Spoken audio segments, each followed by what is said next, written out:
I want you to think about someone specific, someone who was there when everything fell apart. Maybe it was a breakup, a job you lost, a moment where you didn't know what your next step was going to be, and this person showed up. They listened, they helped you think, they gave you advice that actually worked. You trusted them completely.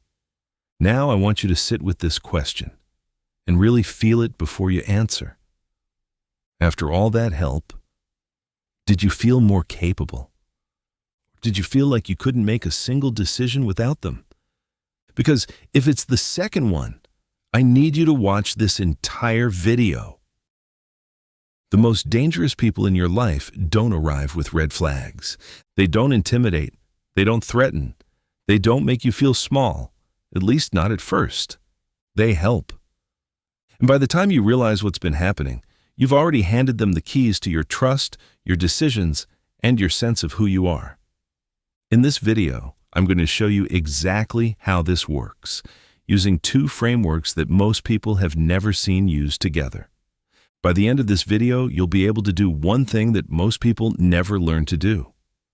Tell the difference between someone who wants to watch you grow and someone who needs you to stay broken so they can keep being your hero. The story. Let me tell you about a pattern that psychologists have documented across hundreds of cases. Picture this. You're going through something hard. Maybe it's a difficult decision at work.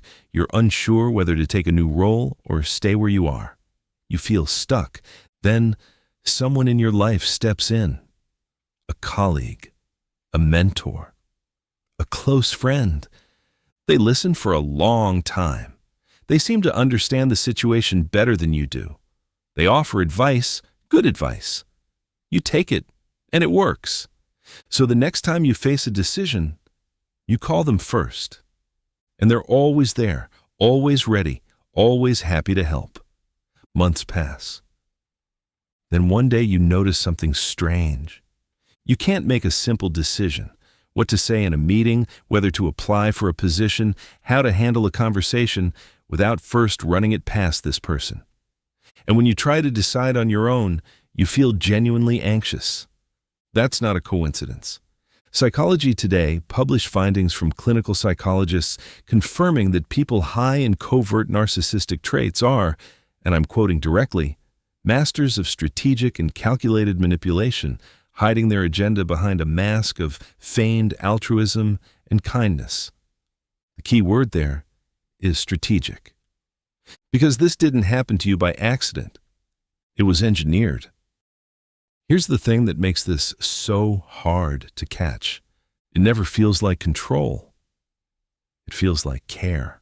Psychology Today explains that the covert helper's actual goal is never to solve your problem. The goal is to become the only one who can. They insert themselves into your finances, your career decisions, your relationships, your sense of what you're capable of. Each act of help quietly reinforces a single message. You need them. And this is where a man who died in 1527 becomes uncomfortably relevant. In The Prince, Machiavelli writes something that stopped me when I first read it. He says a ruler doesn't need to actually be virtuous. He only needs to appear virtuous. It is not necessary for a prince to have all the good qualities, but it is very necessary to appear to have them. He was writing about political power, but he was describing something that plays out every day in friendships, workplaces, families, and relationships. The performance of kindness is one of the most powerful tools of control that exists, because we are wired to trust the person who helped us. We're wired to feel loyal to them. And most of us never stop to ask, what does this person actually get from this? The mechanism. Let me show you exactly how the mechanism works, step by step. Step 1. They find you at a low point. This isn't random. Behavioral researchers have found that people with narcissistic savior tendencies are acutely attuned to vulnerability. It's like a radar. They're drawn to people in transition, in pain, in doubt. Not because they want to fix you. Because a person at a low point is a person who is open to being needed. Step 2. They offer help with commentary. The help itself is often real and useful. That's what makes it so disarming. But it comes with something subtle, a passing comment. I don't know how you'd manage without someone to talk this through with. You always struggle to see this clearly on your own. It sounds like gentle observation. It functions like a slow erosion. Step 3. They become the filter. Over time, and this can take months or years, they become the person you run everything through. Your self-trust quietly transfers to them. You start second-guessing your own instincts. You start needing their approval before you act. And here's what the research shows about why this is so hard to leave. Psychologists call this intermittent reinforcement. Some days they're warm, present, endlessly supportive. Other days there's a coolness, a withdrawal, a subtle criticism. The research goes back to B.F. Skinner's behavioral studies. Unpredictable rewards create stronger behavioral dependency than consistent ones. It's the same mechanism that makes slot machines more addictive than predictable payouts. When you can't predict when the warmth is coming, your nervous system organizes itself entirely around that person. You become hyper-vigilant to their moods. You work harder to earn their approval. And this is the moment, right here, where I want to bring in the Stoics. Because Machiavelli tells you how manipulation works, the Stoics tell you how to see through it. Marcus Aurelius, writing privately in his Meditations, a book he never intended anyone to read, kept returning to one practice. He called it watching the ruling faculty. The idea is this: don't evaluate what people say. Don't evaluate how they make you feel. Watch what they do. Specifically, watch what they do when you no longer need them. Because here's the most important thing I'm going to say in this entire video. A genuinely helpful person feels good when the person they helped no longer needs them.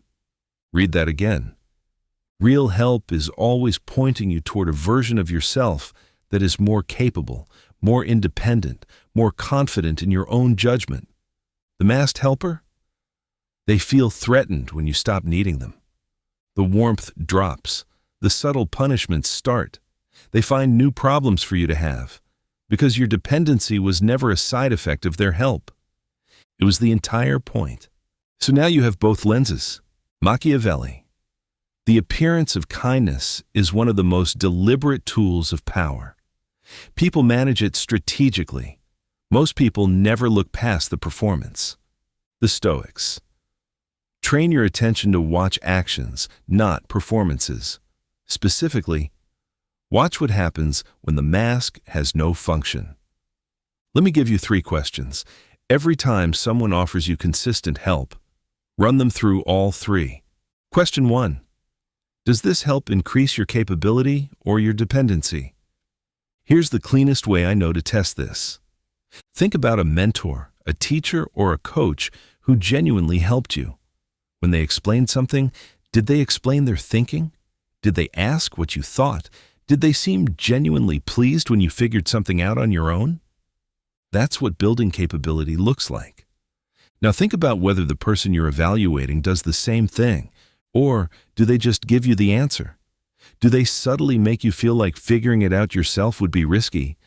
Do they position themselves between you and the solution? Real help teaches you to fish. The masked helper gives you fish and makes sure you never find the river. Question 2. What happens when you don't need help? This is the Stoic test.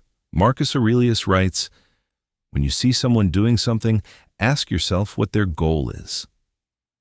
So ask yourself, when you're doing well, when you don't need rescuing, how does this person behave? Are they genuinely happy for you? Or do you notice a restlessness, a subtle introduction of doubt, a new problem that appears just as you seem to have solved the last one? Research on what psychologists call the hero-narcissist pattern shows that some people in this cycle will unconsciously, sometimes consciously, create problems just to remain necessary. Not because they're evil, but because your dependency is the thing that makes them feel significant. If the person in your life is most energized when you're struggling, that's not love. That's feeding. Question 3. Does the help come with a ledger? Machiavelli writes that apparent generosity is often the most expensive purchase you'll ever make. You just don't receive the invoice until later. Watch for help that carries memory. Help that reappears when you try to make an independent choice. After everything I've done for you, I just want to make sure you don't make the same mistakes again. Genuine help doesn't accumulate as debt. If someone's kindness arrives with a running total, you're not receiving generosity. You're receiving leverage. Now, I want to be very clear about something. I don't want you to walk away from this video suspicious of everyone who helps you. That would make you lonely and paranoid, and it would be the wrong lesson.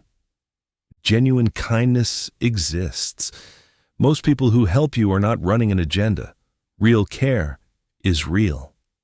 The Stoics understood this completely. Marcus Aurelius spent his entire reign as emperor surrounded by people who wanted something from him. Advisors, generals, senators, allies. He was surrounded by performed loyalty, performed virtue, performed warmth. And yet, his meditations, the private notes he wrote to himself, are full of warmth, full of genuine care for people, full of instructions to himself to be patient, to be fair, to treat people well.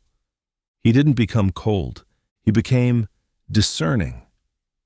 Epictetus, who was born a slave and became one of the most influential philosophers in history, called this the discipline of assent. You don't accept the first impression. You pause. You examine it.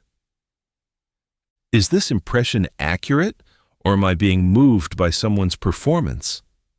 It's not judgment, it's clarity. And Marcus Aurelius gives us the single clearest line on what genuine virtue actually looks like. Stop discussing what makes a good person. Just be one. The person who helps quietly, who gives and then disappears from the transaction, is operating from something real. They gave and they let go. The person who stays attached to what they gave you, who keeps the receipt? That's not generosity. That's investment. Genuine help makes you feel capable. Masked help makes you feel grateful, but slightly smaller. You feel it.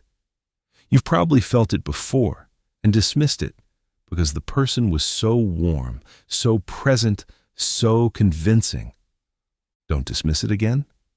The Stoics had a concept called koinonikai, actions taken for the common good, not for personal control. The distinction isn't just philosophical, it's felt. Real help expands your sense of what you can do. It hands you back to yourself. Dependency engineering does the opposite. It narrows you, slowly, quietly, until the version of you that could act independently feels very far away. That version isn't gone, but you have to stop outsourcing your judgment to get them back. Closing. Here's where I'll leave you. Machiavelli gave us the bad news. Some people have mastered the appearance of virtue. They use it deliberately, and most people will never see past it. The Stoics gave us the answer. Train your perception. Watch what people do when the mask has no function, when you don't need saving, when you're doing well, when you start to stand on your own. Notice whether their help shrinks you or expands you. Notice whether their kindness carries a weight. You don't have to be paranoid to be perceptive. You just have to stop being too polite to pay attention.